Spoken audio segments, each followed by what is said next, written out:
ግንባር በኩል የሚፈጠሩ ከውጊያው ከመከላከል ውጊያው ባሻገር በግንባሩ የሚሰሩ ስራዎች አሉ። አንደኛ ወደ አዲስ አበባ እየተቃረበ ሲሄድ ትግሉ ስለ ስርዓት ለውጥ ጥናት እንዲደረግ የተለየ ቡድን ከተቋቋመ ከርሟል።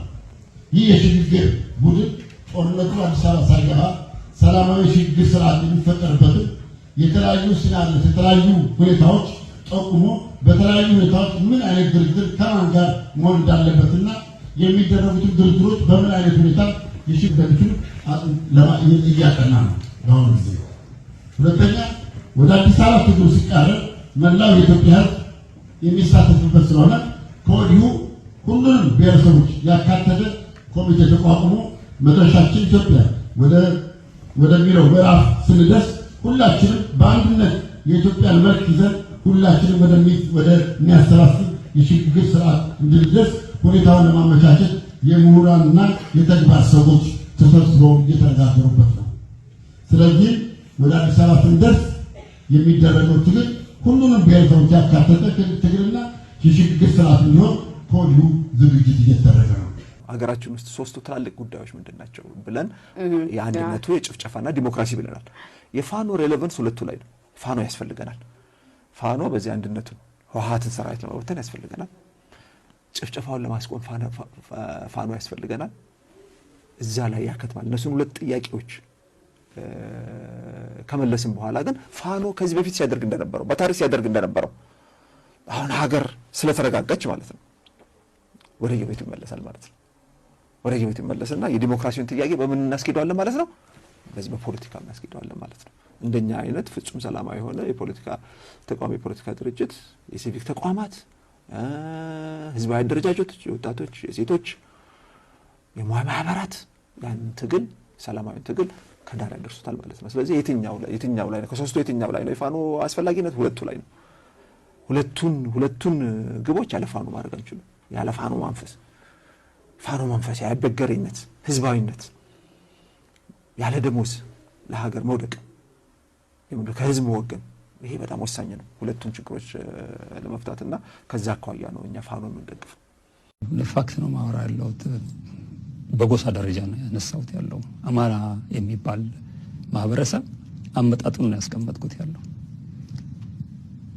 ሁለት አይነት አመጣጥ አለ በኢትዮጵያ ውስጥ ከቋንቋ ጋር የተያያዘ ከጎሳዎች ጋር የተያያዘ። ኦሮሚኛ ቋንቋ ኦሮሞ ከሚባል ማህበረሰብ ጋር ተያይዞ የመጣ ነገር ነው። ኦሮሞ ከሚባል ነገድ ጎሳ ጋር ያደገ ነው። ሲጀምር ምናምን ነገር ወደ ኋላ ታሪክ ሄደሽ ስትመለከቺ ቁጥሩ ምን ያህል ይሆናል ለሆነ አጣቂም ግን ከትንሽ ወደ ትልቅ እያደገ እየሰፋ ሲመጣ ቋንቋውም እያደገ ነው። ትግርኛም እንደዛው ነው። ሌሎችም ተመሳሳይ በሆነ መንገድ ከጎሳው የመነጩ ቋንቋዎች አሉ። ከጎሳው የመነጩ ቋንቋዎች ብዙዎቹ ከምባታኛ ሀዲያ እንደዚህ ሊሆን ይችላል። አማርኛ ላይ ግን ችግር አለ። አማራ የሚባል ህዝብ እንደ ጎሳ ተቀምጦ ከዛ በኋላ ከዛ ጋር የተያዘ ቋንቋ አይደለም የሚል ክርክር ነው ያለው። አማርኛ እንደ ሊንጓ ፍራንካ እንደ መግቢያ ቋንቋ የተለያየ ቋንቋ ተናጋሪዎችን የጋራ ቋንቋ ለመፍጠር ሲባል የተፈጠረ ቋንቋ ነው። ይሄ አንዱ እኔ ያስቀምጥኩት ትርክት ነው። ሌላ እንግዲህ በጎሳ ደረጃ አድርጎ የመጣ የሚል ትርክት ያላቸው ያስቀምጡ። እስካሁን ድረስ መረጃው የሚያሳየው ያለው የሰራዊት የቤተ መንግስት የሰራዊት ቋንቋ ሆኖ የመጣ ነው። የናጽ ዮሐንስ ቋንቋ ነው። ትግርኛ ተናጋሪዎቹ የቤተ መንግስት ቋንቋቸው ይሄን ነበር የሚያደርጉት የነበረው። የሆነው ይሄንን ነው። በተለያየ ጊዜ የአክሱም ነገስታት ያስገበሯቸውን ህዝቦች በሰራዊትነት እየመለመሉ እስከ አረቢያ ድረስ ወደ ደቡብ እስከ መጨረሻው የሄዱበት ዳር ድረስ ያሰማሯቸውን ሰራዊቶች በጋራ የሚግባቡበት ቋንቋ በጠፋበት ሰዓት ላይ ለጋራ መግባቢያ ቋንቋነት አማርኛ የሚባል ቋንቋ መጣ ነው። ይሄ አማርኛ የሚባል ቋንቋ ሞር በተነገረ ቁጥር ከነዚህ የተለያዩ ብሔረሰቦች whatever ጎሳዎች የመጡትን ኃይሎች የአማርኛ ተናጋሪ ማህበረሰብ ፈጠረን። ይሄ የአማርኛ ተናጋሪ ማህበረሰብ አማራ የሚባል ከሆነ ትክክል፣ ግን በጎሳ ደረጃ የመጣ አማራ የሚባል ጎሳ የለም ነው የኔ ክርክር። ቋንቋ የፈጠረው አማርኛ ቋንቋ በተናጋሪነት የሰበሰባቸው ከላይ ቤጃዎችን፣ አገዎችን፣ ቅማንቶችን፣ ትግሬዎችን፣ አጋሜን፣ ሐማስንን በሂደት እንደውም ኦሮሞችን ያካተተ እነዚህን ሁሉ የሰበሰበ በአማርኛ ተናጋሪነታቸው ያመጣ እንጂ በደም ጥራት ላይ የተመሰረተ ልክ አሁን የአማራ የኦሮሞ የትግሬ ደማችን ቆጥረን በደም ጥራት ላይ ተመሰረተነን እንደሚሉት በደም ጥራት ላይ ተመስርቶ ከጎሳነት ወደ ትልቅ ጎሳነት አማርኛ የሚባለውን ቋንቋ በጎሳነት አሳድጎ ያመጣ የሚባል ነገር የለም። አማርኛ ተናጋሪ የሆነ ራሱን በአማርኛ ተናጋሪነቱ አማራ አድርጎ የሚያይ ሰው ካለ እሱ መብቱ ነው አለም። አማርኛ ተናጋሪ ማህበረሰብ አለ እዚህ ሀገር ላይ ክልል ተበጅቶለታል ያለው። ግን ባክግራውንዱ ምንድነው ነው የዚህ የኔ ውይይት ይሄድ ላይ ነው የሚያመለክተው። ከዛ ጋር አያይዘው ደግሞ የሚያስቀምጠው ነገር በዚህ የተነሳ አማርኛ በመሰረቱ የአንድ ጎሳ ቋንቋ ሳይሆን የተለያዩ ጎሳዎች እርስ በርስ የሚግባቡበት ቋንቋ በመሆኑ የተነሳ ገና ሲጀምር ኢትዮጵያዊ ቋንቋ ሆኖ ነው የጀመረው። የአንድ ጎሳ ቋንቋ ሆኖ አልጀመረም ነው የነከርከር። ይሄን ቋንቋ የአንድ ጎሳ ቋንቋ ማረግም ወይ የአንድ ጎሳ ቋንቋ ተጫነብን የሚሉ ሌሎችም ብሔሮች በስነ ስርዓት መርምሩት። የአንድ ጎሳ ቋንቋ አልነበረም ይሄ ቋንቋ ነው።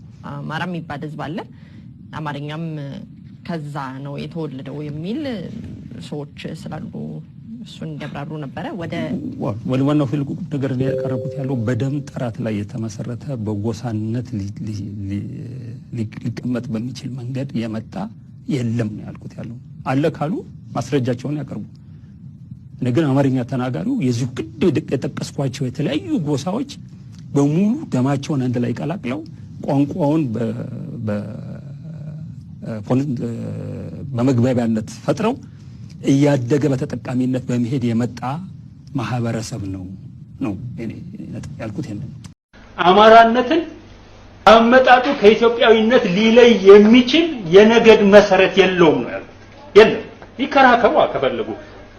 ሌሎች እኮ የዛሬ 2000 ዓመት ምናምን 1500 ዓመት በፊት ስማቸው የሚጠራበት ቦታ አለ። በነገዳቸው ስም በሬኮርድ ማግኘት አልተቻለም። ስለዚህ ይሄ የሚፈጥረው አንዱም አማራ እንደሌላው ዘረኛ በሆነ መንገድ ነገሮችን እንዲያይ ያደረገው ድርና ማጉ የተሰራበት መጀመሪያውኑ የደም ጥራት የሚባል ነገር የዛሬ አማሮች ነው እንደሚሞክሩት አማራ ከሚባል ነገድና ጎሳ በደም ጥራት መጣሁ ብሎ አፉን ሞልቶ ሊናገር የሚችል አንድ አማራ የለም። ውሸት ተቀምጥ የለም። ይሄን ነው ያልኩት። አማራ የሚባል ማህበረሰብ አለ ወይ? አማርኛ ተናጋሪ በጎሳ ደረጃ አማርኛ ቋንቋ ያሰባሰበው ማህበረሰብ ግን አለ። ይሄ ማህበረሰብ ሳይኮሎጂካሊ ግን የነገድ ማህበረሰብ ኖሮት አያውቅም፣ የጎሳ ማህበረሰብ ኖሮት አያውቅም። ፍጥረቱ ነው አመጣጡና አፈጣጠሩ ይሄ እንዳይዘራበት ያደረገ።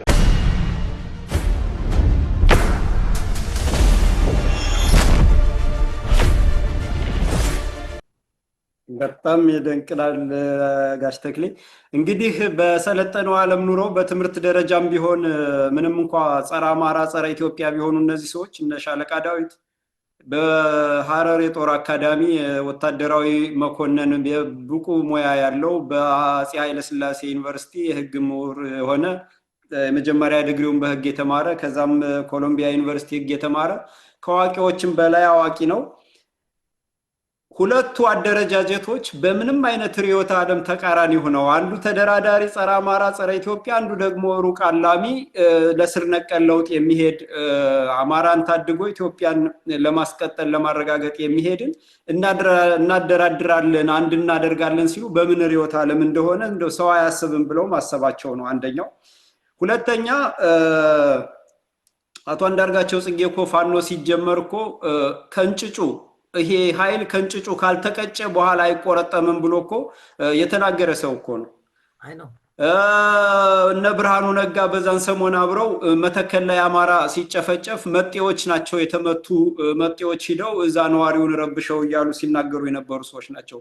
ሁሉም ደግሞ የሃፓ አባል ሆነው ወይንም ከጀርባም ከሃፓ ሆነው እኮ ከዚህ አድባሬ ጋር በሚደረገው ጦርነት እኮ ወንድም የሶማሌን ህዝብ እንዳትወጉ ያሉ ኢትዮጵያን ሉዓላዊነት ለማስከበር የወጣን ህዝብ እኮ ሲመልሱ የነበሩ ሰዎች ናቸው።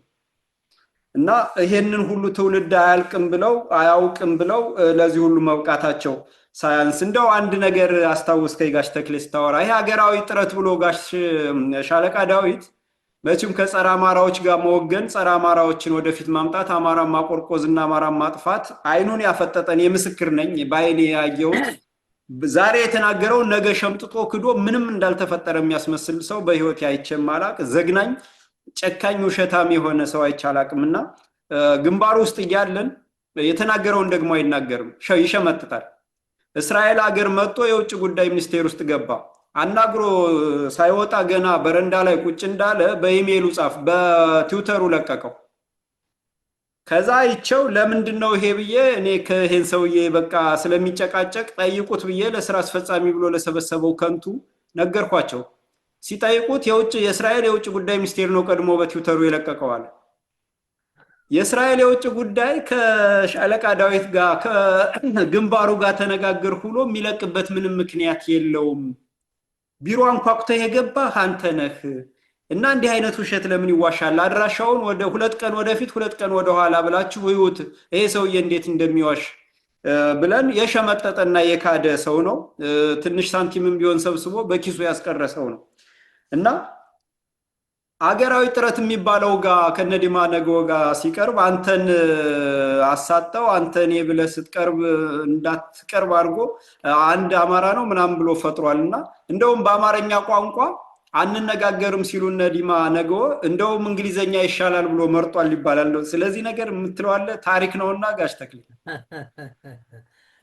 በጣም ጥሩ ጥያቄ ነው። የመሰረት የያዘ ጥያቄ ነው። ነገራችን ላይ ሀገራዊ ጥረት ብለው ሲመሰርቱ ግንቦት ሰባት ኦሮሞዎቹ አፋርና ሲዳማ መሰሉ 4 ድርጅቶች እርግጠኛ ሶማሌዎች፣ አፋሮች፣ ግንቦት ሰባትና ሲዳማዎች እና እዚያ በኋላ ሲንቀሳቀሱ አንዱ የአፋሩ ይሁን ከሶማሌ ይሁን ከሁለት አንዱ ብቻችን እኛ አማራው ቁጥሩ ብዙ ነው።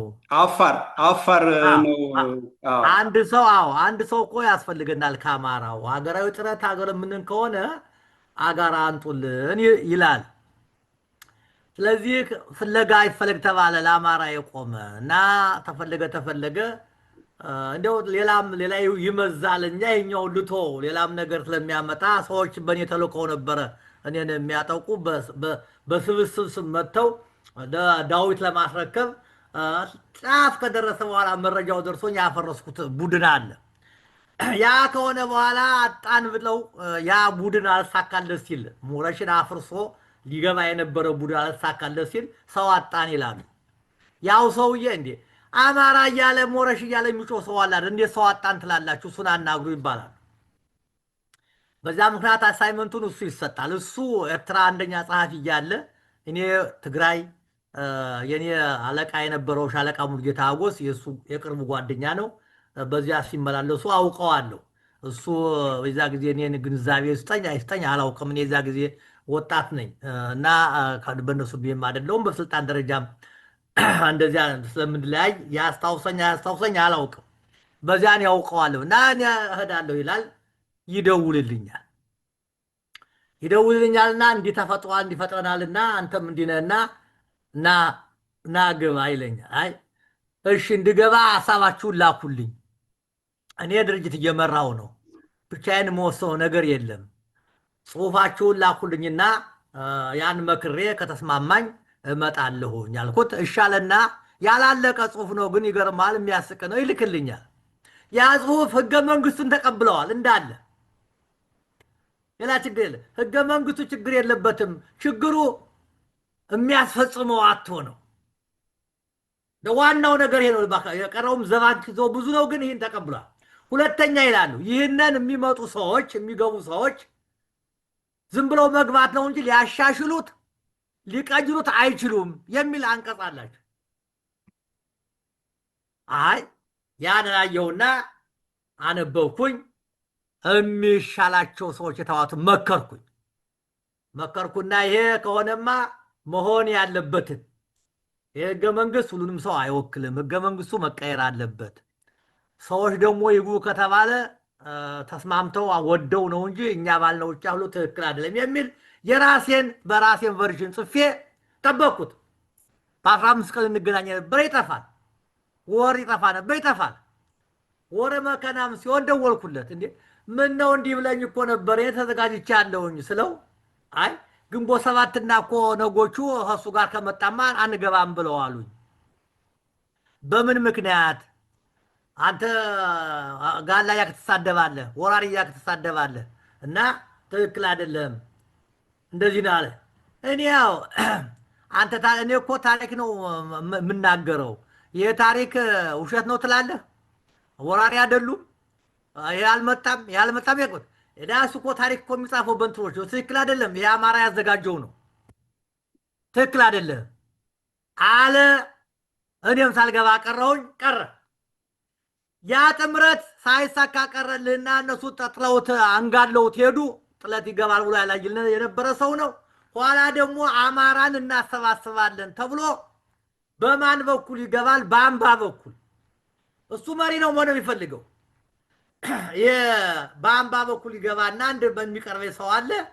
ያ ህዝቡ ውስጥ ያገኛል። ምን አለ አማራ እንዲህ ቢሆን የተለያየ አንድ ሰው ተቀምጦ ምንድነው አንጣለኝ ሬዲዮ ስለ አማራ የሚናገሩ ሰዎች እነሱ እንደ ድርጅት 3 ሰዎች ያዙ ድርጅት ተቆጥሮ አንድ ካልሆናችሁ እያለ ይነዘንዘኛል። እስቲ አንጣ ሰው እሺ፣ እኔ የአማራው አንድነት እንዲሆንማ ፍላጎቴ ነው፣ ግን አማራ ሆኖ የወጣ ሰው እፈልጋለሁ። መጨረሻ ማን ይመጣል መስለው ነው? ዳዊትና ዶክተር ጌታቸው በጋሻው የእንትን አባል ሆነው ልብ አድርገህ የገጠመቱ አባል ናቸው። ተመጣና ሜሞራንደም አዘጋጀን። እኔ ታሪካቸው ጥራቸው ስለሚገባኝ አስቀድሜ እሺ አንድ ላይ ከተደረገለና አንድ የሆነ አንቀጽ አስገባሁኝ። እነዚህ ሰዎች እናንተ የመጣችሁ ልታደራድሩ ነው። አብሮ ማን አለ? ኃይለ ጊዮርጊስ ኃይለ ገብርኤል አብሮ አለ እና ዳዊት እና ጌታቸው ናቸው። በድርድሩ ላይ ስንዳደር እናንተ አደራዳሪያችሁ እንጂ እንደ ድርጅት ልትገቡ አትችሉ። ይሄ ድርጅት ሲመሰረት አደራዳሪ ናችሁ። ድርድሩ ሲያልቅ የአንዱ ድርጅት አባል ሆናችሁ ከፈለጋችሁ ወደዛ ያ ድርጅት መርጦ ካመጣችሁ ወላችሁ የምትል አንቀጽ አስገባው። እንዳልከው መካዳመሉ ነው። ከዛን የቀጠለ ሲሄድ ፕሮግራም መተዳደሪያ ደንብ ማዘጋጀት በእኔና በሱ ላይ ተጣለ። ሰርቼ ሄዳለሁ፣ ሰርቶ አይመጣም። የሚገርም አንድ ቀን የሚጨንቀኝ እንዴ አንተ ወይ እርዳታ ማስተባበር የሚያህል ድርጅት መርተህ አስመራ አስተዳዳሪ ሆነህ የፓርቲ እንትን ሆነህ እንዴት ባይሆን ህዝባዊ ድርጅት ፓርቲ ምናምን እንዴት አታውቁም አልኩት። አንተማ ታውቀዋለህ አለ። እኔ እኮ ከስሬ ምን የመሰሉ ሰዎች አሉ፣ እኔ ሰርተው ይመጣሉ፣ እኔ መፈረም ነው አለኝ። እስከ ድረስ ነው ያለ ልባል። ከዚያ በኋላ ሳይቀጥል ቀረ። ሊያፈርሰን መጥቶ ስለነበረ ያ አቆምኩት። ሊያፈርሰን መጥቶ ነበር። ምን አለ መጨረሻ ላይ እኔ ሊቀመንበር ሆናለሁ አለ። እንዴ ይቺ እኮ አንቀጽ አለች። ገና እኮ ሳንስማማ ሳንጨርስ ነው ገና መንገድ ላይ የችኮላ። ስለዚህ የዚያ ጊዜ ተልኮው የአማራን በግንቦት 7ና በኦነጎች ተልኮ አማራው ከተነሳ አይመለስልንም፣ ድባቅ ይመታናል፣ የአማራው ብሔርተኝነት እያቆጠቆጠ ነው፣ ስለዚህ ይህን ሰውዬ ማጥፋት አለብን፣ ሞረሽን ማጥፋት አለብን ተብሎ የዚያን ተልኮ ሊያስፈጽም የመጣ ሰው ነበረ። አከሸፍኩበት። እግዚአብሔር ይስጣቸው። አብይ ሲመጣ እሱን አንጋለውት እነሱ ደው ለስልጣን ተቀበሩ። ያው ዛሬ ዲማ ነገው እንደምታውቀው የፓርላማው የውጭ ጉዳይ ኃላፊ ነው። እሱ ይሄው ሲያበጣብጥ ይገኛል በዚህ ዘመኑ እና እንደዚህ ይደዋወላሉ። እንዴት ነው አዲስ አበባ ብርዱ እየተባሉ እንደሚደዋወሉ የሻለቃ ዳዊት የቅርብ ሰው የሆነም ነግሮኛል። ከዲማ ነገው ጋር ሊደዋወሉ ይችላሉ። ጓደኞቹ ናቸው። ለነሱ አይተህ እንደ በየቦታው ሲመካባቸው ቆርምሮ አለቆች ነካ የነበሩ እያለ ሲያወራ ነው የሚኖረው። በመሰረቱ አላወቀውም እንጂ እኮ ደርግ ውስጥ የነበሩት የእንትና ኢንተርቪው አዳምጠው በ8 ተከታታይ ሰጥቷል። ዲማ ነገው ብሪጅ ከሚለው እንትን ጋር በተከታታይ የሰጠው ሁሉም ከደርግ ውስጥ የነበሩ የኦሮሞ ተወላጆች የሆነ አባላት ነበሩ። አሁን ዘገየ አስፋው ሁሉ የመሬት ላራሹ ዘገየማ ይታወቃል። አንተ ነገር ዘገየማ ይታወቃል። እንደ ተካት ሁሉ እነ ደበላ ዲንሳ እነ ጀርናሎቹ እነ ጀርናል ንጉሴ መርድ ንጉሴ እነ ጀርናል ደምሴ ቡልቶ ማን እየጠራ ያን ኢንተርቪው አዳምጥ። እንትናንም እንደዚሁ አሰፋ ጫቦም እሱን በኢጫት አየህ፣ ኦነግ ራሱን ያሳደገው በኢጫት ውስጥ ሆኖ ሰርቦ ገብቶ እንትና አሰፋ ጫቦ ደግሞ ከመንግስቱ ጋር ያቀርብ ስለነበረው በእሱ አማካይነት በእንጭጩ ሊቀጩ የነበሩትን ሰዎች ያዳነ አሰፋ ጫቦ ነው ሽማግሌ እየሆነ ይህንን በመጨረሻ ሕይወት ዘመኑ ላይ ተናግሮታል፣ ጽፎታል። ስለዚህ በዚያ መልክ የመጣ ነው። እኔ እንደው ካስደነቀኝ ከዚያ ደብዳቤ ውስጥ ካስደነቀኝ እንደ ጥያቄ አታነሳውም ብዬ ስለጠበኩ ነው። በባህሪ ሲገልጹ የስብስብ አለ አካባቢያዊና ባህላዊ አሳታፊነት ያማከለ ይላል። እንግዲህ እኔ አማራነትን ነው የማየው፣ አካባቢያዊነትንና ባህላዊ አስተሳሰብን ያማከለ። ባህላዊ ስንል ምን ማለታችን ነው? እስላም አለ መካከላቸው፣ ኦርቶዶክስ አለ፣ ጁሃ ያ ከሆነ ሃይማኖት አለባቸው፣ ሃይማኖታዊ ባል ካላቸው ኦርቶዶክስ አላቸው፣ ጁሃ አላቸው፣ ጴንጤ የምትላቸው ሃይማኖቶች አሉ። ይሄ አንዱ የውሸት ነው። ሁለተኛ መደረግ ያለበት ያ አማራ ነው ወይ? ዛሬ ስለ አማራ ስናገር እኔ በደሙ ውስጥ ወስጄ ይሄ አማራ ነህ ብዬ ልለው አይደለም።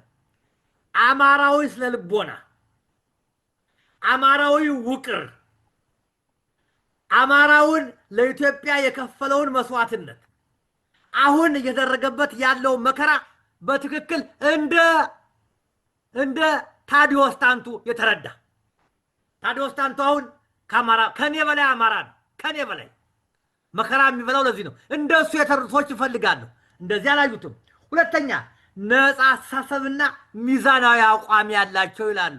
አሁን ሻለቃ ዳዊት፣ አስፋው ወሰን፣ ናምን ዘለቀ፣ አንዳርጋቸው ጽጌ እምትላቸው ሰዎች የትኛው ነው ሚዛናቸው? እንደ የቀረው ልተውና ከኢህአፓ ልነሳ።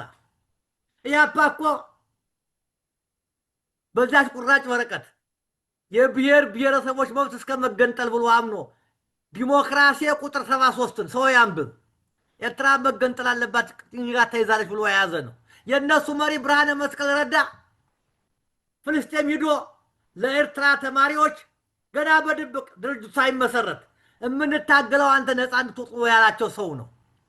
ለነዚያ ቀዳማዊ ሥላሴ ኢትዮጵያ 5 ዓመት በጣሊያን ተገዝታ አርበኞቹ አሙተው የተማሩ ሰዎች አልቀው ገና ስልጣን ተይዞ ብዙ ዓመት ሳይቆይ ያ ሳይገመገም ያስመዘገበቻቸው ድሎች የምታውቀዋቸው ናቸው። እንደ መብራት ኃይል፣ ባንክ፣ አየር መንገድ፣ አውራ ጎዳና የሚባሉት በጣም ዘመናዊ ተቋሞች ናቸው። የሲቪል ሰርቪስ ተቋሙ፣ አዲስ አበባ ዩኒቨርሲቲ እነዚህን ነገሮች ሳይገመገም ኋላ ቀር አድርጎታል የወጣ ስብስብ ተማርን ያለ ነፃ አስተያየት፣ ሚዛናዊ አስተያየት ሊኖረው አይችልም። በምንም ታም አሁንም እስክንድር ነጋ ትክክል ነው ብሎ የሚያምን ነፃ አስተያየት ሊኖረው አይችልም። ከጀርባቸው ጎጂ ታሪክ የሌላቸው ይላል። እንዴ ከዚህ የበለጠ አማራውን ማን ጎጂ አለው? አማራው እንዳይደራጅ እሳት በተሰኘ በአማራው ገንዘብ እየተሰበሰበ በነበረ እሳት በሚተፉ እኔ በእሳት እንዳልቀርብ ታግጄ በአንድ መከራ ብቀርብም ታስታውሳላችሁ። ከዚህ ከፋሲል አይነለም ጋራ የደረሰብኝን ውጣ ውረድ ታውቁታላችሁ። ያን ያደረጉ አማራ በዝባዥ ተጨቋይ ነው፣ የቀሩት ብሔረሰቦች ተጨቁነዋል ብለው የሚያምኑ ሰዎች እንዴት ብለው ነው ከአንዱ ድርጅት ወደ አንዱ ድርጅት እንደ ጦጣ እንደ ፌንጣ እየዘሉ ያሉ ሰዎች እንዴት ብለው ነው? ከጀርባቸው ጎጂ ታሪክ። እዚህ በለጠ አማራ ማን ጎዳ? ኢህአፓ ነው አማራን የጎዳ። ያ ድርጅት አብዮታዊ የተባለ ድርጅት በአጠቃላይ ጸረ አማራ ነው። ሜሶን በለው፣ ኢህአፓ በለው፣ ኢሰፓ በለው፣ ደርግ በለው፣ ምን በለው። አሁን ወደኋላ ስናስብ መነሻውን ስናስብ የምዕራባውያን አስተሳሰብ ስናስብ ያን ሊያስፈጽም የመጣ እንቅስቃሴ ነው።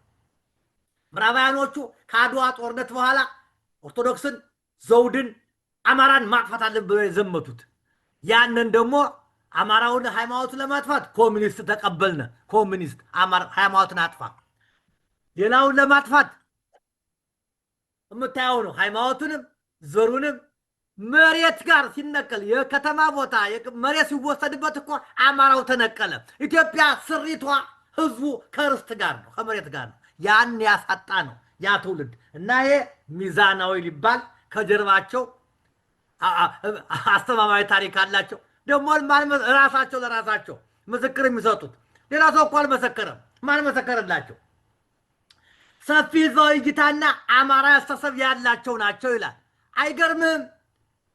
እንደው ሰፊ ህዝባዊ እይታ እና አማራዊ አስተሳሰብ አማራማ ቢሆናቸው ኑሮ አይበትኑትም። ለሚበትን ሰው አይቆምም ነበር። እኔ እስከዚህ የምረዳውና ነገሩ የስብስቡን የፋኖች ጋር ነው ካሁን በኋላ ጠብ የሚሆነው። እነዚህን ሰዎች በዚህ ደብዳቤያቸው ተቀብለው የእነሱ ምክር የሚሰማ ከሆነ ፋኖ አልወጣም፣ ፋኖ አልሆነም፣ የአማራው ችግር አልገባውም ብዬ ነው የማስበው። አዎ እንደው ከጀመርከው እንዳላቋርጥ ብዬ ነው እንጂ ይህንን ጥያቄ ሁሉ ይዤው ነበረ።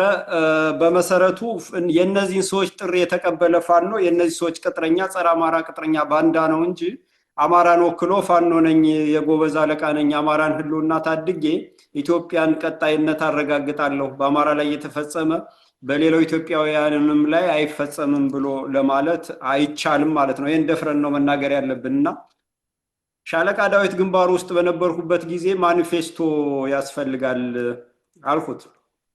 እኔ ነኝ ይህን ጥያቄ የጠየቅኩ። መነሻችን አማራ መዳረሻችን ኢትዮጵያ ማለት ሲበርደን ሲርበን አማራ ገንዘቡን ለመዝረፍ የሰው ኃይሉን ለመጠቀም ስንቅ ቋጣሪ ቀለብ ሰፋሪ ለማድረግ ስንጠግብና ኪሳችን ኮረጆችን ሲሞላ ደግሞ ኢትዮጵያ ብለን እንትን ለማለት በብዙ መንገድ መተርጎም ይቻላል። የታጨቀ ነው ይሄ ያረፍተ ነገርና ሪዮት ዓለም ያስፈልጋል። ለእናንተም በየሚዲያው ስትቀርቡ ሻለቃ ዳዊትም የመሰለህና ደስ ያለህን ከምታወራ አቶ ኡመር ሽፋውም የመሰለህና ደስ ያለህን ከምታወራ መመሪያ ያስፈልጋል ብለን የህዝብ ግንኙነት መመሪያ አዘጋጀን። እኛ ወጣቶች ተቀበሉት፣ ወደዱት፣ አጸደቁትና ቀደው ጣሉት።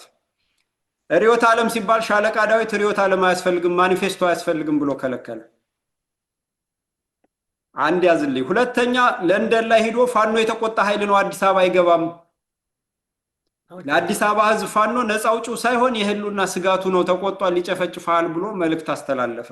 ሁለት ሶስተኛ ምናልባት ታውቀው ይሆናል ጋሽ ተክሌ ካናዳ የሚኖር መላኩ ስዩም የሚባል ሰው አባቱ የኤርትራ አስተዳዳሪ ምናምን የነበሩ ሰው በቶ አለቃ ስዩም ነው ኮሎኔል ምናምን የነበሩ እና ዶክተር ጌታቸው የሚባል ሰው እስክንድር ሳያውቅ ወደ ኤርትራ ላካቸው። እነዚህ ሰዎች የግንቦት ሰባት ሎጂስቲክስ የነበሩ ሰዎች ናቸው። ኤርትራ ልኳቸው ከዛም ጢማቸውን አብረረው አባረሯቸው። እናንተ ፋኖ ማን የወከላችሁ በምንድን የተወከላችሁ? ሻለቃ ዳዊት እንደዚህ አይ መለሷቸው።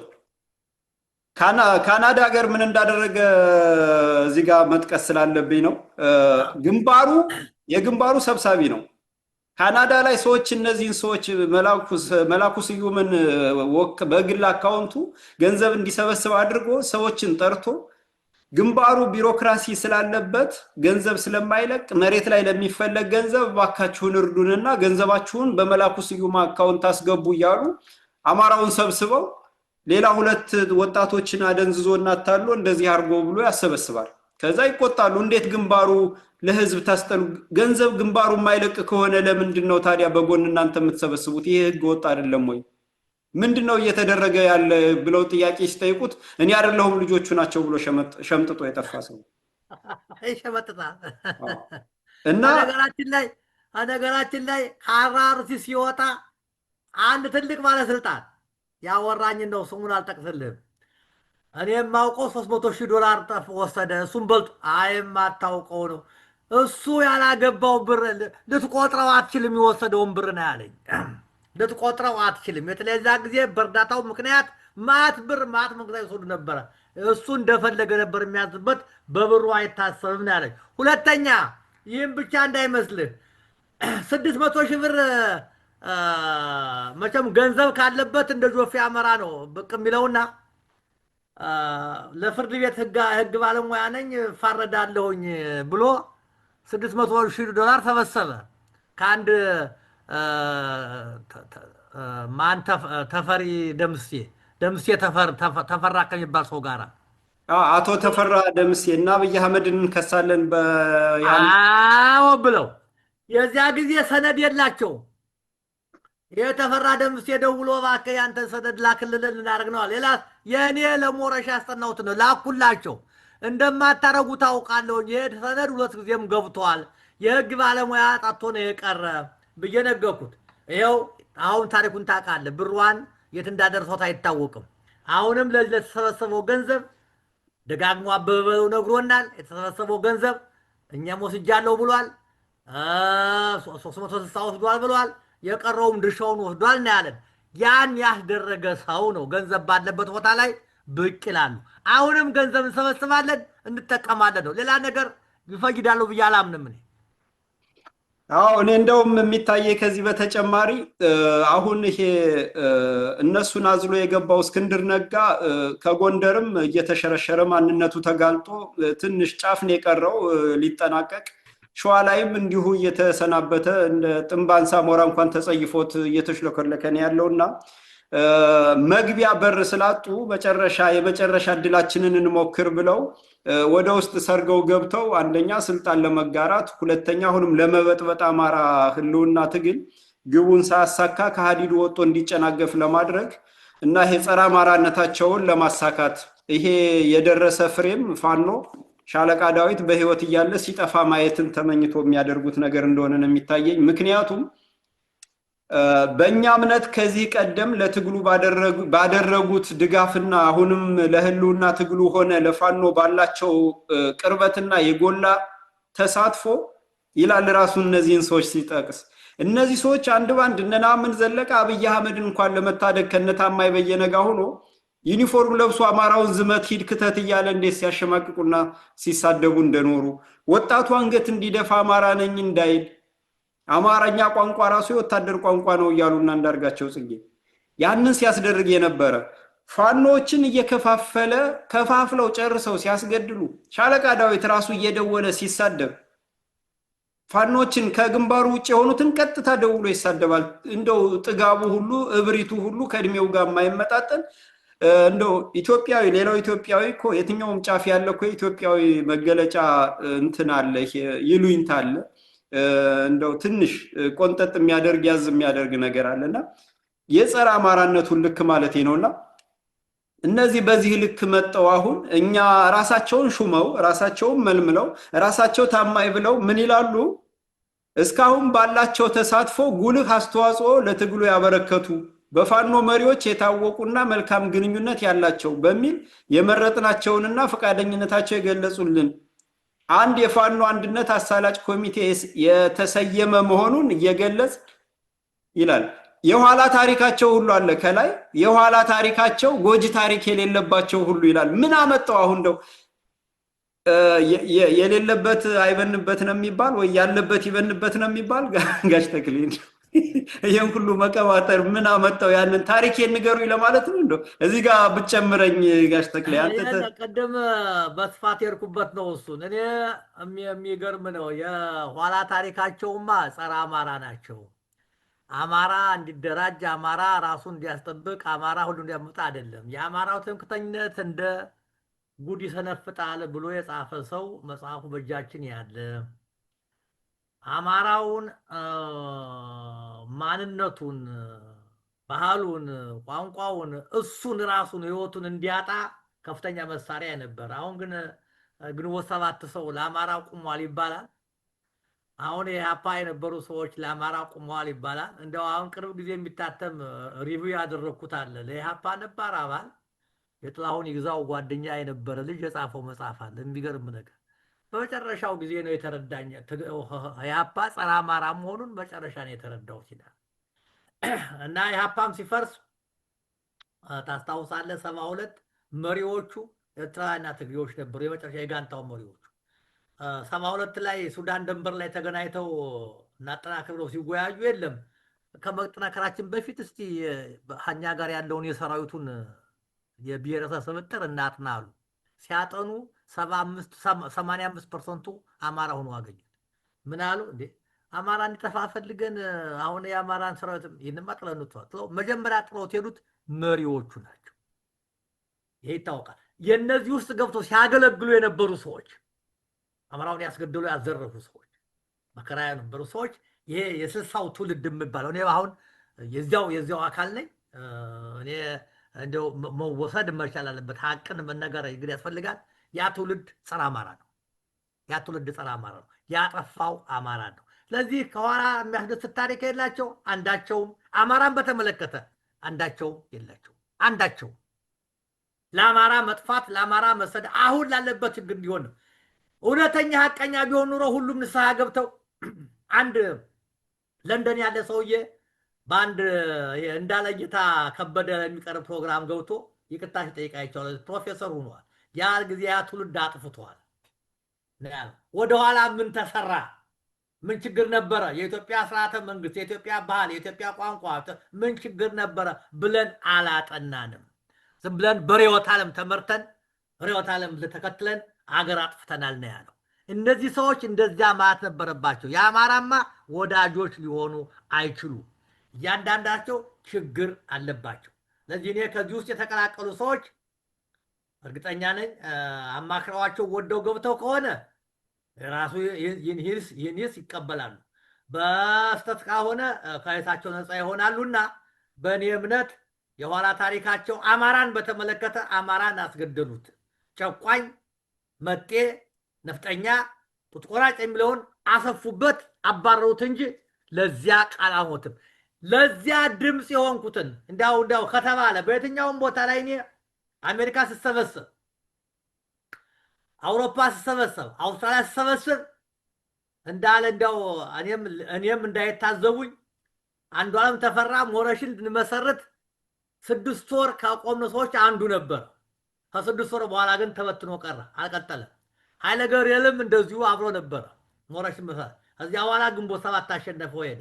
ከዚያ የተረፉት አንዳችም ነገር ስለ አማራ ተቆረቆሩም ያረጉት ነገር የለም፣ የጻፉት ነገር የለም። ተክሌሻው ብለህ ብትደውል ብታያውን ከ1000 በላይ አርቲክሎች አማራን በተመለከተ 4 መጽሐፍ ጽፌያለሁ።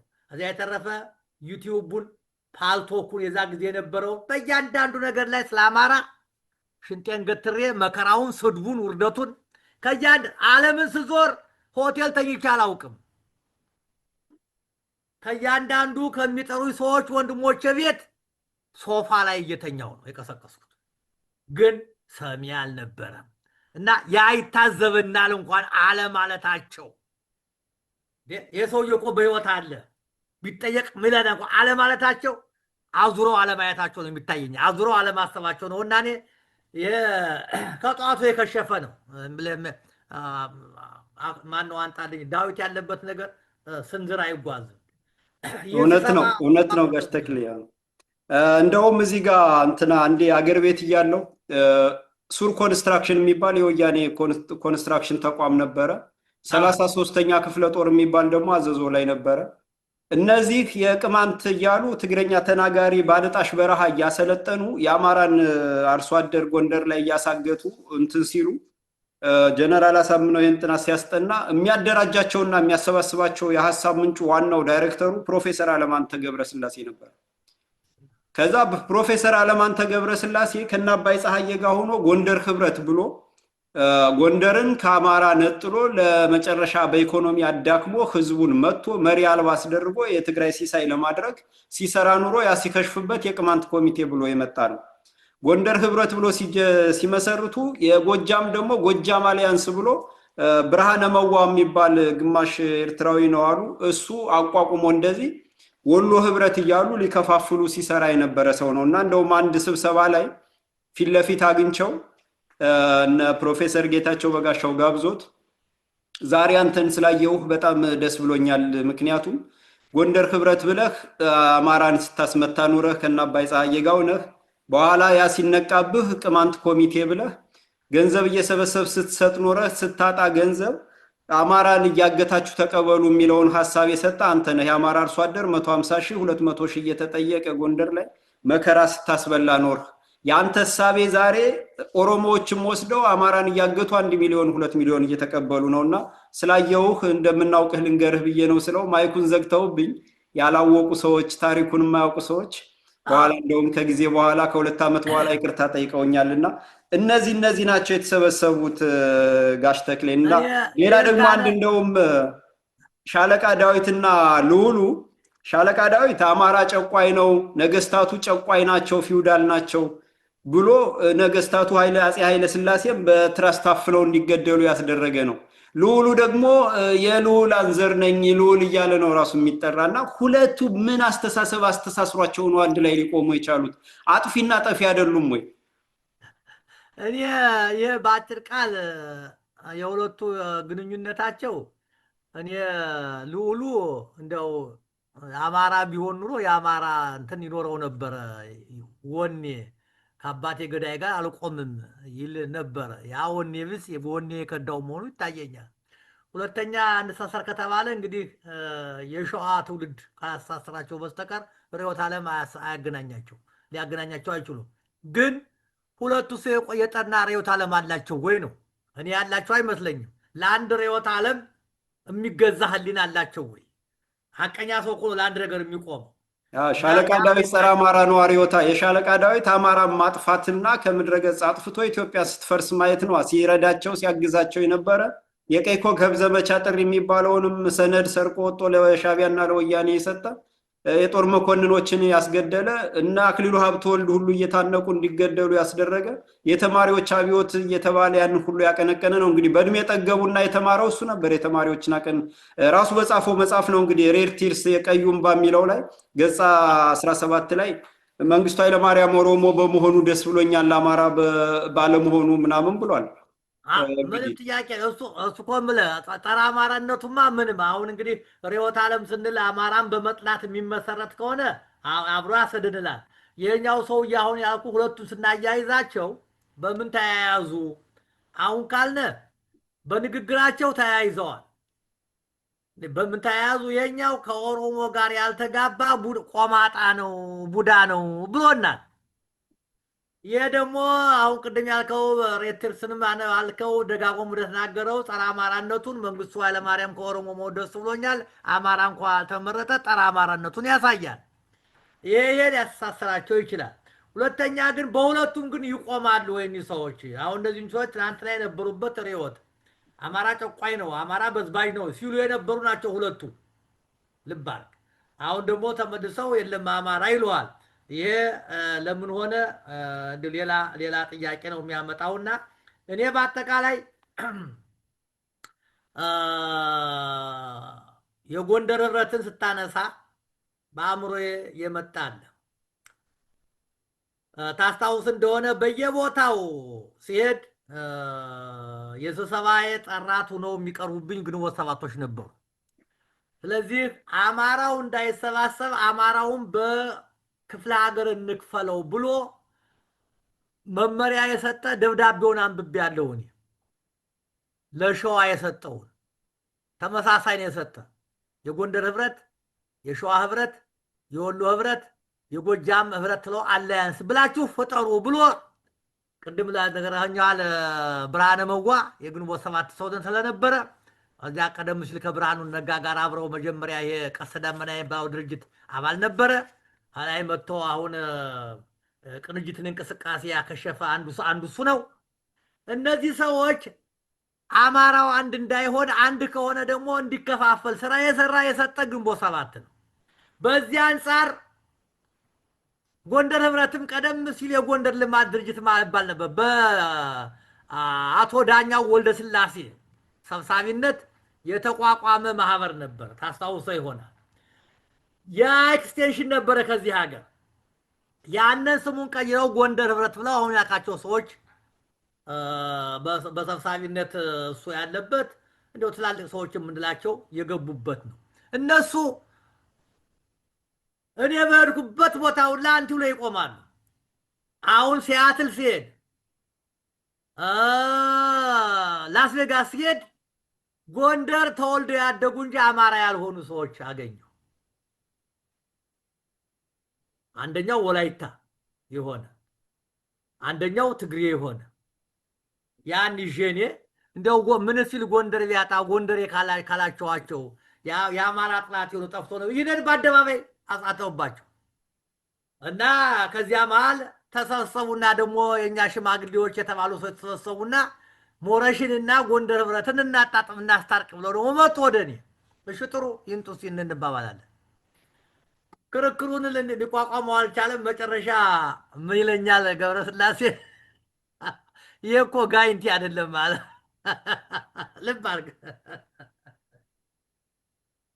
እና ችግር ያለባቸው ሰዎች ናቸው ባጠቅሉ እነዚህ ሰዎች አሁን ቅድም ያልካቸው ነገሮች አሉት እና እኔ ዋና መልእክታችን መሆን ያለበት ፋኖ እንደዚህ ላሉ አማራው በተለያየ መንገድ በቀጥታም ሆነ በተዘዋዋሪ መንገድ አንድነት ፈጥሮ ኃይሉን አጠንክሮ ህልውናው እንዳይታደግ እንቅፋት ሲሆኑበት ለኖሩ አማራ የለም ብለው የጻፉ ከፕሮፌሰር መስፍን ጀምሮ ያንን ሲያስተጋቡ የነበሩ ሰዎች አማራው ለመኖሩ ቺካጎ ያለ ዩኒቨርሲቲ ከ50,000 ዓመት በፊት ኢትዮጵያ አማራ ለመኖሩ አረጋግጧል በአየር ጥናታቸው አሁን ቅድም ያልኩ ነጠረ ምልክ ከክርስቶስ ልደት በፊት ከ450,000 በፊት ጀምሮ አማራና አማርኛ ቋንቋ እንደነበሩ ጥናቶች አረጋግጠዋል አማራ ነባር ህዝብ ነው መጤ አይደለም የወታደር ቋንቋም አይደለም ያ ቢሆን ኑሮ ይሄን የመሰለው ቋንቋ ተጽፎ የቋንቋው የፊደሎቹን ጥራት የፊደሎቹን አይነት ዛሬ ዓለም ቆጣቸው የሚችሉት ግዕዝና አማርኛን አዋህዶ የጸተሰ የታለ ቋንቋ የለህም ሊባል አይችልም ስለዚህ እነዚህ ሰዎች እንዲስሉ የኖሩ የአማራውን መደራጀት አጥብቀው የሚፈሩ አማራው እንዲበተን ጥራቶቹ ፈልገው መቱት ዘውዳዊ ስርዓቱ ኦርቶዶክስ ሃይማኖቱ አማራ የተሰኙት እንዲጠፉ የፈረዱባቸው የነዚያ ግዥ የሆኑ በእነዚያ ርዕዮተ ዓለም የተመሩ ሰዎች ናቸውና አይነደንም የሚነደን ፋኖ እነዚህን ተከትሎ ናቸው ያለ እንደሆነ እውነትም አማራው ልጅ አልወለደም ልክ ታዲዮስ ታቱ እንዳለው ከነዚህ ሰዎች የተሻለ ሐሳብ የሌለው አማራ የለም ማለት ነው እነዚህን ከተቀበለ እንደው በውስጥ ይደረጋል ወይስ እባካችሁ ሹሙነ እኔ በታሪክ አንድ ነገር ላውራ እንደው ለማዝነኛም እንዲሆን ደርግ ፋብሪካዎች ጨቃጨቅ ፋብሪካዎች አገር ይገንባ ተብሎ እንደው የውጭ ሸቀጥ እንዳልመጣ ተብሎ ልክ እንደነ ኮሪያ አይነት ልብስ 3 አይነት ልብስ ተመረጠ አንድ በጣም ብሉ ይሄ እንደ ፕሮቶኮል ልብስ የሆነ ሁለት ደማቅ ብሉ ሁለተኛ ደግሞ ላይት ብሉ ሶስተኛ ካኪ ቀለም ይሄ እንዲለበስ ተደረገ ይሄ ደግሞ ሲለበስ ለመጀመሪያ ለዚህ ለፕሮቶኮል ላላቸው ሰዎች ሚኒስትሮች መምሪያ ኃላፊዎች ምክትል ሚኒስትሮች እና የፓርቲ ማዕከላዊ ኮሚቴ አባላት ነው ተባለ አልበቃ ስላለ ፕሮዳክቱ ለሁሉም ይለበስ ይባል ስለማይበቃ በተራ ይለበስ ተባለ አንድ ሰው ጥረት ስራ የለውም ምን የለውም የመጀመሪያ መመከቻ ልብስ የለም እንዴ ለኔም እንድለብስ ይፈቀድልኝ መንግስቱ ኃይለማርያምን የለበሱት ልብስ እኔም መልበስ ፈልጋለሁ ብሎ ምንም ሞታ ሰው ነው ልባርክ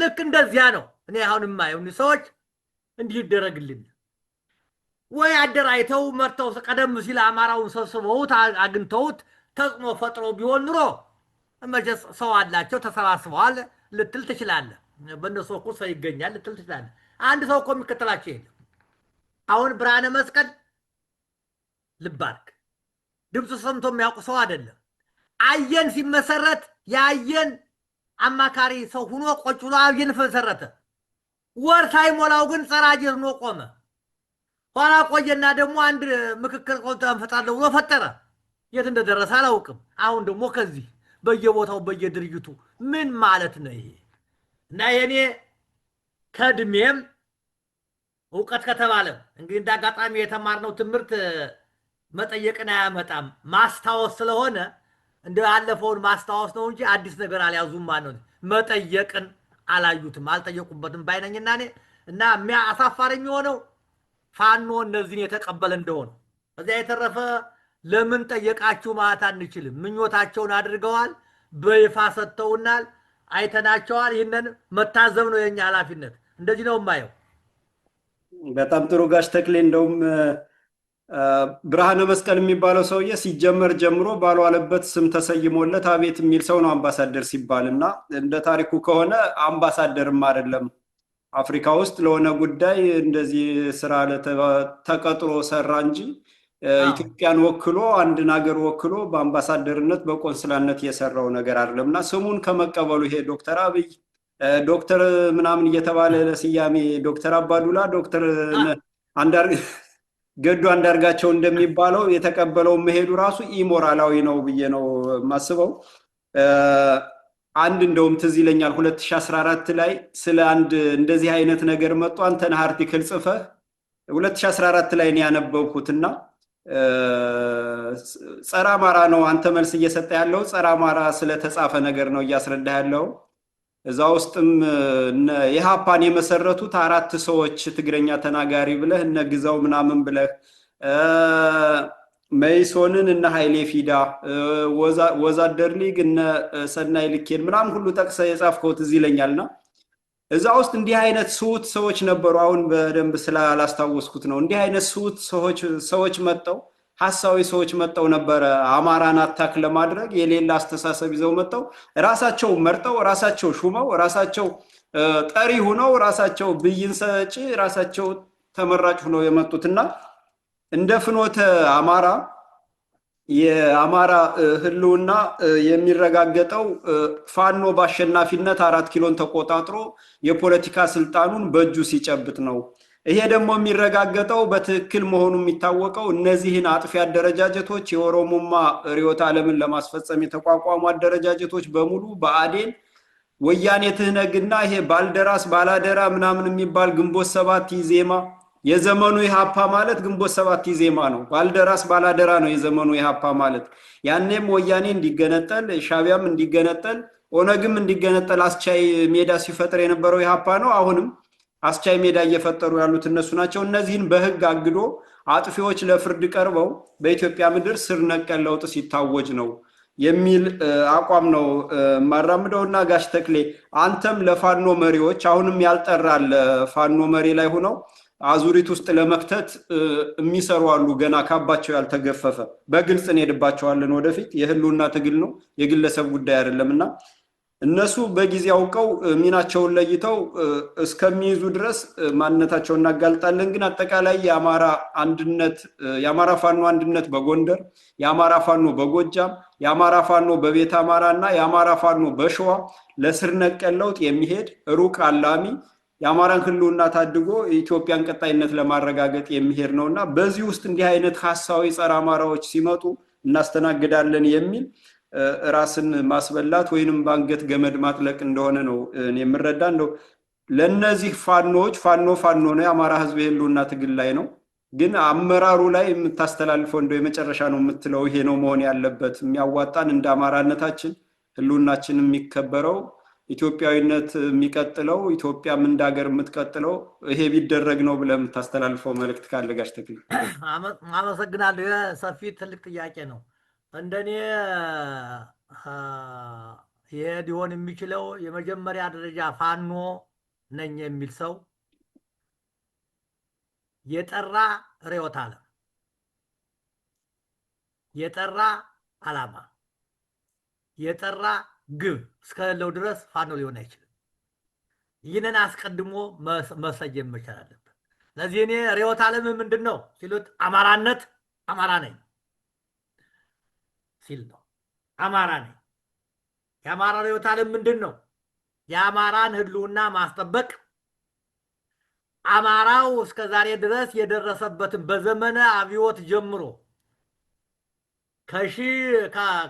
ከግራኝ ወራ ጀምሮ የደረሰበትን የርስት ነጠቃ፣ የመሬት ነጠቃ፣ የባህል ነጠቃ፣ የሃይማኖት ነጠቃ፣ የማንነት ነጠቃ፣ የአካባቢ ስሞች ነጠቃ፣ የስም ነጠቃ እነዚህን ወደ ነበሩበት መልሳለሁ። ነባር ነገዶችን ለይቼ አውቃቸዋለሁ። ነባር ነገዶች በነባርነታቸው ተስማምተን እንደ ሰው ምኒልክ እንዳደረጉት እናረጋለን። ሰዎች እኩል ናቸው፣ ሁላችንም የእግዚአብሔር ፍጡር ነን ብለን እናምናለን። እንደዚያ እናምናለን። ለዚያ አብረን እንቆማለን ብሎ ሲያምን ርዕዮቱ ግቡ የፖለቲካ ስልጣንን ጨብጦ በአማራ ላይ የደረሰ ግፍና መከራን ለፍትህ የሚያቀርብ የተፈናቀሉትን ወደ የቦታቸው ለሞቱት አካል ጉዳት ለደረሰባቸው የስነ ልቦና ጉዳት ለደረሰባቸው ተማጣይ ካሳ የሚያስከፍል አማራ ጠል የሆነ አስተሳሰብን አመለካከትን በስርዓተ ትምህርት አስገብቶ ያን የሚገፍ የሐሰት ትርክቶችን እስከዛ የጻፉትን የሐሰት ትርክቶችን ሽሮ እውነተኛ ታሪካችን የተመዘገበ ነው። ነጭ የጻፈው ነው። ሃይማኖተኛ የጻፈው ነው። አባቶቻችን የጻፉት ነው። ግዕዝ የተጻፈ ነው። የምንጭ ችግር የለብንም። ያንን ታሪክ መመለስ አማራ ጠል ሆነው የሰሩ ድርጅቶችና ለምሳሌ እንደ ህወሓት እንደ ኦነግ ያሉ ምልክቶች ልክ ናዚ በጀርመን የናዚ ምልክትነት ወንጀል እንደሆነ ሁሉ ወንጀሎች ናቸው። አማራው ከአማራነቱ ከባህሉ ከሴቱ ከሱነቱ የተላቀቀው መሬት ሲነጠቅ ነው። እርሱ ሲነጠቅ ነው። ከተማ ቦታ ሲነጠቅ ነው። የዚህ ባለቤት ትሆናለህ ብሎ ሲያስብ በሚመሰረተው ስርዓተ መንግስት የአማራው ፍትሃዊ ጥያቄዎች የልዩነት ጥያቄዎች ከተመለሱ በኋላ እውነትን በአግባቡ ከተነገረው አውቆ ካልሸመጠጠ አውቆ የተኛ አይቀስካይባት ካልሸመጠ በስተቀር የኢትዮጵያ ነገር በተለይ አፋሮቹ፣ ሶማሌዎቹ፣ ጉራጌዎቹ፣ ሀዲያዎቹ፣ ከምባታዎቹ፣ ስርማዎቹ፣ ማኦቹ፣ አኝዋኮቹ፣ አንዋሮቹ ይረዱታል፣ ያውቁታል አማራ ማን እንደሆነ አብሯቸው ኑሯል። ለቀሩት እምቢ ለሚሉት እምቢታ ነው፣ አቅመስ ነው። ከነሱ ጋራ ተለያይቶ መኖር ችግር የለበትም አማራው። ኢትዮጵያን የሰራት አሁን ያለችን እቺ ጀበና ቅርጽ ያዛትን እኮ አምደ ጽዮን ነው። የአምደ ጽዮን ልጆች ነን እና አማራ ርስ ስንል ኢትዮጵያን ማለታችን ነው። ስለዚህ ወልቃይት ጠገዴ ተመዳ የማንነት ጥያቄ እንጂ የድንበር ጥያቄ አይደለም። ወልቃይት ጠገዴን፣ ራያን ምናምን እኛ ለጥያቄ የምናቀርብ ከሆነ ህገ መንግስቱን ተቀብለናል ማለት ነው። ህገ መንግስቱ አማራንም አይወክልም፣ ኢትዮጵያንም አይወክልም። አንድ ፋሽስት ወያኔ ቡድን አማራ ጠል የሆነ ባንዳ ስብስብ ከትግራይ ከምታያቸው ወያኔዎች አንድ የአርበኛ ልጅ የለም። ተሰብስቦ አማራ ጠል የሆነ የሞሰለኒን ካርታ ሞሰለኒ ኢትዮጵያን 5 ዓመት አርበኞች ጋር የተዋጋ በቆየበት ጊዜ በ6 ከፍሏት ነበር። ታስታውሳለህ? ትግራይ ትግርኝ፣ አማራ፣ ጋላ ሲዳማ እና ሶማሌ እና ሸዋ ብሎ ያንን ተቀብለው ነው አሻሻቸው ያመጡት። የጣሊያንን ያመጡት ይህንን ቀዶ ጥሎ በትናንቱ አባቶቻችን ማንነት ላይ የሚመሰረት አማራ እና አማርኛ ቋንቋ በትምህርት ቤታችን በአግባቡ ትምህርት የሚሰጥበት የአፍሪካ ቋንቋ መሆን የሚችል ጥያቄ ቀርቦለት የአፍሪካ ህብረት ቋንቋ እንዲሆን ከቀረቡት ጥያቄዎች አንዱ ከቀረቡት ትልቅ ሰዋሊ ነው። ግን ሰዋሊ የሚጽፈውና የሚናገረው እንደ አማርኛ የዳበረ አይደለም። የሰዋሊ ቃላቶቹ ከ600 አይበልጡም። ቃላቶቹ ለአንድ ቃል ለምሳሌ ማፉታ ነው። ለዘይትም ለቅቤም ለዚህ ለመኪና መንጃው ምናምን ለምትለት አንድ አይነት ስም ነው የምታገኘው። ማፉታ ነው። አማርኛ ሰፊ ነው እንደምታውቁ።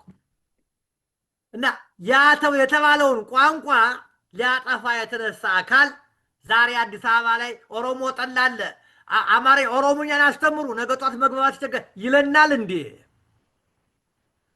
ይሄ ሰርስሮ የገባው ሰው መሆን መቻል አለባቸው። ሁለተኛ አንድ ለአማራ ህልና ተገዝ ጠላቴ ማን ነው ብሎ መለየት አለበት። ጠላቱን ያለየ ለግብ አይደርስም፣ አያውቀውም። ከአማራው ከፍተኛ ጠላቱ ብአዴን ነው። የው ጠላቱ እሱ ነው። ከብአዴን ጋራ ንክኪነት ያላቸው ግንቦት ሰባት ጋራ ንክኪነት ያላቸው ሰዎች ለአማራ ህልና ትግል ይጠቅማሉ ብዬ አላስብም። ይሄ መለየት መቻል አለበት። አንዱ ጥያቄ ችግር የሚሆንባቸው ለፋኖቹ ለኛም ብዙ ነገር ማቅረብ ያለብን 34 ዓመት ሙሉ ብአዴን አማራን እጅ ተወልድ እያሳሰረ ሲያስገድል ኖረ። አሁን ከልጅ ሊተረፈ ብዙ ነው፣ ቁጥሩ ብዙ ነው። ምን እናርጋቸው? ይህን ሁላ ምን እናርጋቸው? ይሄ ከፍተኛ የሆነ የስነ መለኮት እውቀት ያላቸው የስነ ቋንቋ መለከት አላቸው፣ የስነ ልቦና እውቀት ያላቸው፣ የታሪክ እውቀት ያላቸው፣ የህግ እውቀት ያላቸው ምሁራኖች ሊያቀሙት ይገባል። እስከ የትኛው ድረስ ነው ብአዴንን የምንፋረደው? እስከምን ድረስ ነው? ወይስ በተናጠል እያንዳንዱ ልክ እንደ ናዚ ነው ምናር የሚለው ተጠንቶ መለየት መቻል አለበት እንጂ ከባዕድን ጋር የተሰለፈ ሰው አማራን እጅና እግር ሰጥቶ ያወረ ሰው የፋኖ አማካሪ እኛ ምክር እንስጣቸው። አሽከርነት ነው የሚመክሩና፣ ገዳይነት ነው የሚመክሩና፣ ታዛዥነት ነው የሚመክሩና፣ ውርደትን ነው የሚመክሩና በባዕድ ይሄን ያየሁት። ለዚህ እኔ እንደዚያ እንዲያደርጉ ለዚህ ሁላ የሚያዋጣቸው የፋኖን አሁን ትልቁ እግር ብረቱን የታየ ለኔ የወጣው በራሱ ወኔ ነው። የበራሱ ወኔ የወጣን ሰው የራሱ ተከታይ አግኝቷል። አንቱ ተብሏል። ይሄ አንቱ የተባለን ሰው በሌላው ስር ደግሞ የተሻለ ሐሳብ አለው፣ የተሻለ እውቀት አለው ከይባው ሰው ሊባለው ደግሞ አሁን የሚያው መሳሪያው ናት፣ አፈሙዙ ናት፣ እሷን ይዟል። እሱ ያስቸግራቸዋል። ይሄ ይገባኛል። ስለዚህ ማድረግ ያለባቸው ከሁሉም ቀድመው ፍኖተ ካርታ ፍኖተ ካርታው ዓላማ አለው፣ ራዕይ አለው፣ ግብ አለው፣ ታክቲክ አለው፣ ታሪክ አለው። በዚያ ያልተስማማ ሰው የአማራ ህልውናን ትግል አልገተማማ ነው። አሁን የአማራን ታሪክ አማራው ለምን ለዚያ ጥቃት ተጋለጠ ብሎ ከምንጩ ሄዶ አሁን ደስ ከደረሰበት የሚያሳየውን ታሪካዊ ሁኔታ በየዘመኑ ምን እየተባለ ምን እየደረሰበት እንደመጣ የሚያሳየውን ገልጾ ይህንን ችግር ለመፍታት እንዲህ ማድረግ ብሎ ያለው ከወጣ በኋላ በዚያ የተስማሙት እውነተኛ ፋኖ ሆኖ ወጡ ማለት ነው። ያ ሲወጣ እውነተኛውና አስመሳው ይለያል። መለያው ሁለተኛ መመዘኛው መሪዎች እንዴት እንምረጥ? እንደው ዝም ብሎ መሪ አይመረጥም። መመዘኛ ያስፈልጋል። ምን አይነት መመዘኛ? እኔ አሁን ከዚህ ሁኜ ልላቸው አልችልም። ምክንያቱም እዚያ መሬት ያለው ይለያያል። መሬት ላይ ያሉት ግን እኔ አንዳንድ አይቻለሁኝ በትጥቅ ብዛት በሰው ብዛት የሚባል ነገር እኔ እንደዚያ አላይም። ጠንከር ያለ የአማራውን ነባር ታሪክ፣ ነባር ማንነት፣ ነባር ጠላቶቹን፣ ነባር ወዳጆቹን የለየ ከዛሬ ተነስቶ ነገ ሊያሸጋግር የሚችል አቻቻይ አማራን አቻቻይ ችኩልም ያልሆነ ለዘብተኛም ያልሆነ እና መዛኝ አእምሮ ያላቸው ሰዎች ሊወጡበት የሚችል መመዘኛ ይህንን ፐብሊክ አድሚኒስትሬሽን ያጠኑ ሰዎች፣ ሊደርሽፕ ያጠኑ ሰዎች ሊያውቁት ይችላሉ ብዬ አምናለሁኝ። መመዘኛ ለማለት ያንጠፈጠፈ መመዘኛ ያንን ከወጡ በኋላ በዚያ መመዘኛ ተመርጦ ከመጣ መቀበል ነው። ሌላ ነገር የለም። ሁለት ፋኖቹ ማድረግ ያለባቸው አሁን የጥሩ ስራ ተሰርቷል ብዬ ማምነው ድርጅት ስም ይዘውልን ስለመጡ ነው። ድርጅት ከተመሰረተ በኋላ የህዝብ ነው፣ የማንም አይደለም። በዚያ ውስጥ የነቁ የሚያውቁ ሰዎች መግባት ነው፣ መሰብሰብ ነው። አሁን እንግዲህ ያላየነው ዓላማውን ነው። ስሙን አግኝተናል፣ ግን ፕሮግራሙን አላየንም። ፕሮግራሙ አሁን እንደምልህ የአማራን እንትን ፈንቅሎ ይወጣል። ይሄ ለ450 ዓመታት የተበደልነውን በሞጋሳ በጉዲፍቻ የተጠቅነውን መሬት እንዴት ነው የሚመለከተው? እሱ ያለፈው አብዮት ትውልድ የተባለው የደረሰበትን የመሬት ነጠቃ፣ የሃይማኖት ነጠቃ፣ የባህል ነጠቃ፣ የመፈናቀል፣ የመገደል፣ የመንኳሰስ የሌለ የውሸት አኖሌ ላይ ሙክት አልታረደም። እንኳን ሴት ጡት ሊቆረጥ አልታረደ። ያንን የሚሽር ማወቅ መቻል አለበት። ያ ውሸት ነው። ስለዚህ እንደዚህ አድርጎ ከወጣ ፋኖቹ ይዘዳጃሉ እና የሚቀራቸው እኔ ይህንን የጠራ ፕሮግራም በምንድነው አንጣልኝ። አሁን እኔም ዝም ብዬ በአእምሮ የማስበው ነው የምነግርህ። በተከታዮቻቸው ምሳት የሚመኩ ነገሮች ሊሆኑ ይችላሉ። ሌላው ደግሞ የለም ማስታመን የለም ይህን ብናደርግ እንዲህ ያመጣብናል፣ እንዲህ ደግሞ አማራው ተከፋፈለ ያሰኝናል፣ እስቲ እናቻችለው ሊኖር ይችላል። ይሄ ሊኖር ይችላል። ይህን መጠበቅ አለብን እና በአንደዚህ ሁሉንም በምንፈልገው ደረጃ በዚህ አይነት አደረጃጀት ያስቸግራል። ወጥ ሆኖ ስላልመጣ ከተር አንዴ ድርጅቱ ግን ከተዋቀረ በኋላ ዋናዎቹ ጠንካራ አባላት የመገኘትና በዚያ ውስጥ ማንነትን እያሳወቁ እያንዳንዱ ተገቢ ቦታውን እየያዘ ማስቀጠል ሲችል ነው ብዬ ነው ማስበውና እኔ ይሄ ጥሩ መንገድ ተጀምሯል። ችግር የለም እያልኩ አይደለም። ችግሮቹ ላይ ግን አሁን ማተኮር የለብንም። ማተኮር ያለብን ቀናቀናውን እየነገርናቸው ከዚያ በኋላ ነገር ሲበዛ አይ ይሄማ በዛ የማይፈለግ ነገር ሲመጣ ይሄ ትክክል አይደለም። አሁን አንዳንድ ሰዎች ሰማቸዋለሁ ልደቱን የመሰለ ሰው አይተን አናውቅም እያሉ የሚፎክሩ አይቻለሁ ፋኖዎች። ይሄ የአማራ ትግል አልገባቸውም። ጸረ አማራ እንደሱ ያለ የለም። እና ዛሬ የሚውለው እዚህ ከስምዖን ጋራ በረከት ስምዖን ጋራ እና እንደዚህ ያለ አመላከት ያላቸው ሰዎች የአማራ ጠላት ናቸው። በኢትዮጵያዊነት የሚጀበላ ፋኖ ካለ እሱ ገና አልገባውም ብዬ ነው የማስበው። እንድነው የሚታየኝ። በጣም ጥሩ ጋሽ ተክሌ፣ እውነት ነው። ለመሪነት የህልውና ትግል ላይ የሌላው ዓለም ታሪክም የሌላው ዓለም ላይ የሆነውም ነው እኛ ጋር የሚሆነውና በህልውና ትግል ላይ የጎበዝ አለቃ ሁሉም የጎበዝ አለቃ በመርህ በርዕዮተ ዓለም የተሳሰረ በርዕዮተ ዓለም እየተዋደደ የተዛመደ መሆን አለበት እና አንድ ሰው ላይ መንጠልጠል የለበትም የህልውና ትግል እና ይሄ ምንድነው በእንግሊዘኛ ኮሌክቲቭ ሊደርሺፕ ነው የሚሉት። የጋራ አመራር ነው። የጋራ የሆነ አመራር እያንዳንዱ ህልውናዬን አድናለሁ አማራነቴን አድናለሁ ብሎ የወጣ ሁሉ መብት አለው። መሳሪያ ይዞ የወጣ ሁሉ መብት ስላለው በቁጥር ብዛት በምን ሳይሆን በአማራነቱና ህልውናውን ሊታደግ የወጣ ሁሉ የዚህ አባል መሆን አካል መሆን አለበት፣ መታቀፍ አለበት፣ ማወቅ አለበት ነውና ይሄ ወንድም ዓለም የሚባል ነገር ወይንም አካባቢነት ወይ ቁጥር ምናምን ማታለያና የጠላት በር መክፈቻ የሆኑ ነገሮች ጠፍተው በርዕዮተ ዓለም የተሳሰረ መሆን አለበት። ርዕዮተ ዓለም ሲኖር ማን አጥፊ ማን በትክክለኛ መንገድ ላይ እንዳለ ለመመዘን ሁሉ ይቀላል። ከሰው ከመንገድ ሲወጣ ይታወቃልና መሪዎችም እንኳንና ሲያስገድሉንና ሲያጠፉን የኖሩት በውጭ ያሉት ይቅርና ራሱ ፋኖ ውስጡ ነው ትላንትና የብአዴን ባለስልጣን የነበሩት ትክክለኛ ትላልቅ ቦታ ላይ የነበሩት በሙሉ ለመሪነት ብቁ አይደሉም። የዚህን የጠላት ስርዓት ውሃ እየጠጡ ያደጉ በወያኔ ህገ መንግስት እና የወያኔን አሻራ የኦነግን አሻራ ህገ መንግስትና ክልል የሚባል ለማስቀጠል በክልል ታጥሮ የሚነታረክ በሙሉ ይሄ ሁሉ በቂ አይደለም፣ ግን በሂደት ይስተካከላል ነው ዋናው ዓላማችን። እንደ አማራ ማሸነፍ አለብን። ተሸንፈን መኖር አንችልም። መኖር ስለማንችል ነው። ጋሽ ተክሌ በጣም ነው የማመሰግን።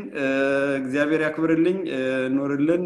እንግዲህ የእንትንህን የድካምህን ፍሬ እያየህ ነው። ያኔ ብቻህን ሆነህ የቆምክበት ዛሬ ሚሊዮኖች ተነስተው እየተዋደቁለት ነውና ይሄም ራሱ ትልቅ ደስታ ነው።